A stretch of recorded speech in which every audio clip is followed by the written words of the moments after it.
did one last night in Berlin, which was awesome. Oh, really awesome. great venue. Like the theater had like a waterfall in it. What? It was like the Bellagio, the fountain of the Bellagio in Vegas. It was it's crazy. Oh, we need to get fountains in every man's cinema as well. Yeah. Oh my God. And timed to movie music. It was like a Disneyland thing. It was very cool. Amazing. So no pressure. All right, it's on. Righty.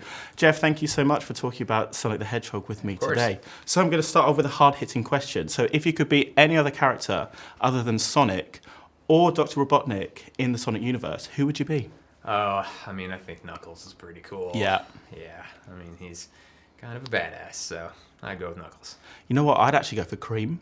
Because she's not a badass, but she's a secret badass. Mm-hmm. And she's got cheese as well on the side. Ah, cheese. Cheese is magical. Cheeky blue cheese. Now, in the movie, we see that Sonic carries a bag of rings around with him to transport to different worlds. Right. Now, if you could transport to any world and you had one ring left, where would you go to? I mean, I think I'd like to run around the Green Hill Zone. Try my hand at a loop-to-loop. See how far I get before gravity kicks in. That's a dream. Nice.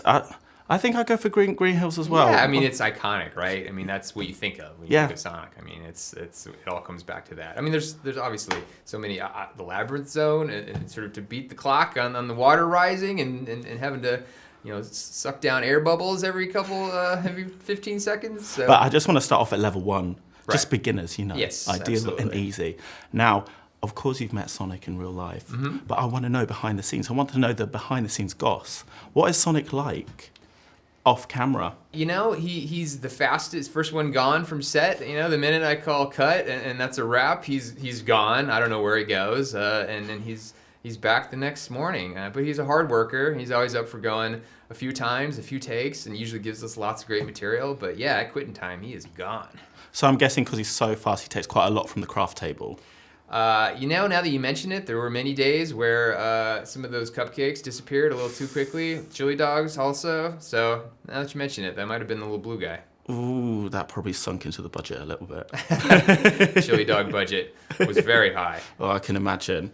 And then, so, of course, we have Jim Carrey playing the deliciously evil Dr. Robotnik or Dr. Eggman, depending on how your preference is. Which part of the country or the world you're in? Yep. I'm going to go for Eggman personally. Okay. Now, what did he bring to the role of the character of this deliciously evil villain? I mean, just everything. I mean, he had so much fun with it. As you can see, I mean, it just comes through every minute of the movie. I mean, and the relationship with Agent Stone, which just turned into something else altogether. I mean, there were just so many wonderful little details and pitches that Jim brought to the set and to the character. And I mean, yeah, it exceeded my wildest hopes for creating a Dr. Robotnik for this movie. I think he's a perfect choice for Dr. Robotnik. Oh my gosh. So, Sonic Hedgehog, I'm guessing you must still be into games. Are you a big gamer? Absolutely. I don't have as much time recently as I used to, but I'm always trying to carve out a little bit of time. They recently released, Sega released the Genesis Mini, which I love. It's got all the games preloaded on it. Golden Axe, Streets of Rage. I mean, there's so many classic Sega titles, in addition, obviously, to Sonic the Hedgehog. But so I definitely sort of, when I got my hands on that, I spent a little time reconnecting with some old favorites. I still need to get it. I was a secret Nintendo person. Uh-oh. This interview is yeah, over. We won't be too loud about that. And then, can you tell me, do you have a favourite cinema memory? Or what was the first memory that you had going to the cinema? The reason I'm in visual effects and animation, or the reason why I pursued that as my initial career, was Star Wars. I mean, it's just... my memories of those movies and just burning out VHS copies of them when I was a kid. I mean, yeah, I mean, that was just the stuff of movie magic, and I was just absolutely fascinated by it, and I knew that's what I wanted to do with the rest of my life. Were there any scenes from Star Wars that you took inspiration from to bring to Sonic? Not directly. I just think you really want to create memorable characters. I mean, it's what the movies are made of, and finding ways to make them. I mean, Luke is a farm kid from the middle of nowhere and goes off on this great adventure. And I think with Sonic, we wanted to sort of create some relatability in him as a character to create that same kind of connection. Now, I'm not going to give any spoilers away, but ideally, which character, if you could have a sequel or something like that, which character would you add?